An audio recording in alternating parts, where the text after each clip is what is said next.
அன்பானவர்களே, உனக்காக உச்சரிக்கப்பட்ட ஒரு சொல் தொடர்கிறது. தொடர்ந்து ஒரு கருத்தை பதிவிட்டால் அது பல நிமிடங்கள் ஆகிவிடும் என்பதினாலே நான் சிறியதாக பதிவிட்டு கொண்டிருக்கிறேன். காரணம், உங்களுக்கு நேரம் இருக்காது. 1 மணி நேரம் 3/4 மணி நேரம் கேட்பது என்பது இன்றைய காலகட்டத்தில் முடியாத காரியம். ஆகவே நான் 5 நிமிடங்களில் 4 நிமிடங்களில் தான் இதை பதிவிடுகிறேன். அதனால் தொடர்ந்து நீங்கள் கேட்டால்தான் அந்த தொடரான கருத்துக்களை உங்களால் புரிந்து கொள்ள முடியாது. யார் அப்படி சொன்னார்கள்? உனது கர்மாவை நல்ல மன ஈடுபாட்டுடன் செய்துதான் தீர வேண்டும். கடமையிலிருந்து தப்பித்து விட முடியாது. ஒவ்வொரு உயிரும் அதனதன் கடமைக்காகத்தான் இந்த பூலோகத்தில் பிறந்திருக்கிறது. அனைத்து உயிர்களும் இயற்கை உணர்வால் வாழுகின்றன. மனிதன் மட்டுமே உணர்வாலும் அறிவாலும் வாழ முடியும். எல்லா உயிர்களும் உணர்வால் மட்டுமே வாழ்கிறது. அதற்கு அறிவு கிடையாது. ஆனால் மனிதன் மட்டுமே அறிவாலும் வாழ முடியும், உணர்வாலும் வாழ முடியும். உணர்வாலும் அறிவாலும் தான் வாழ்கிறான். உன் அறிவு எப்போது ஞானத்தை புரிந்து கொள்கிறதோ அப்போதே உனது கடமை எதுவென புரிந்து போகிறது. கடமை புரிந்து போனால் அச்செயலை செய்ய ஏன் தயக்கம்? எதுவானாலும் அதன் பலன், அதன் எதிர்வினை குடும்பத்தை பாதிக்கும் என்ற பயம் பாசத்தின் பிடியில் பரிதி வைக்கும் நிலை. பாசமும் அன்பும் வாசம் செய்தால் மனத்தின் செயல்கள் மங்கித்தான் போகும்.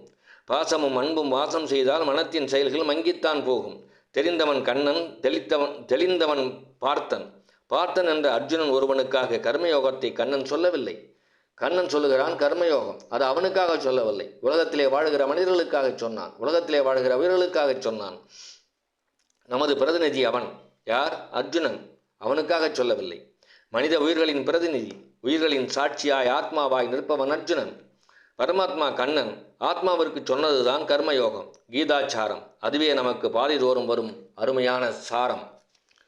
ஸ்ரீ பகவான் வாசா அநாசிரித் கர்ம பலம் காரியம் கர்ம கரோத்யா சந்நியாசி சயோகி சரண நிர்ணசாக்ரியா. ஸ்ரீ பகவான் கூறுகிறார், எவனொருவன் கர்மத்தின் பலனை சார்ந்திராமல் செய்ய வேண்டிய கர்மத்தை செய்கிறானோ அவன் சந்நியாசியும் யோகியும் ஆகிறான். மேலும் அக்னி காரியங்களை மட்டும் துறப்பவன் சந்நியாசி ஆக மாட்டான். செயல்களை செய்யாமல் துறப்பவனும் யோகி ஆக மாட்டான். கர்ம பயனை சாராது என்கிறான் சாரதி. பாரதியும் அதைத்தான் சொன்னான். என்ன வரங்கள் பெருமைகள் வெற்றிகள் எத்தனை மேன்மைகளோ, என்ன வரங்கள் பெருமைகள் வெற்றிகள் எத்தனை மேன்மைகளோ, தன்னை வென்றால் அவை யாவும் பெறுவது சத்தியமாகுமன்றே. முன்னை முனைவர் உரைத்த மறைபொருள் முற்றும் உணர்ந்த பின்னும் தன்னை வென்றாலும் திறமை பெறாதிங்கு தாழ்வுற்று நிற்போமா. பாரதி அழகாக சொல்கிறான். தன்னை வென்றால் அவை யாவும் பெறுவது என்கிறான் பாரதி. தன்னை வெல்வது என்பதே பயனை சாராதிருப்பது தானே. பயன் என்பது என்ன? கர்ம பயன் எதை சார்ந்தது? அல்லது கர்ம பயன் என்பது எது?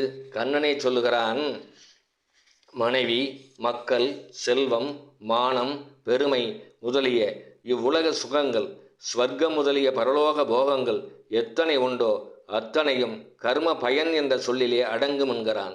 ஏதாவது ஒரு பயனை எதிர்பார்த்து ஒரு செயலை செய்வது ஏமாற்றம் தருவது. ஏமாற்றம் எதை தரும்? முன்பே படித்தோம். வாழ்வை வகுத்து சொன்னதை புரிந்து கொண்டால் பிறவி பயனை எளிதில் அடையலாம். இல்லையேல் பிறவி பயனை விட்டு கர்ம பலனையும் சாராமல் சாபமா வரமா என குழம்பி இறைவனை நாடி ஓடி மனச்சஞ்சலமே வாழ்வாகிவிடும். புரிந்து கொண்டு நாம் இருந்தால் வாழலாம். வாழ்ந்து பார்ப்போம். சாபமா வரமா எதுவென மீண்டும் பார்ப்போம். நன்றி, வணக்கம்.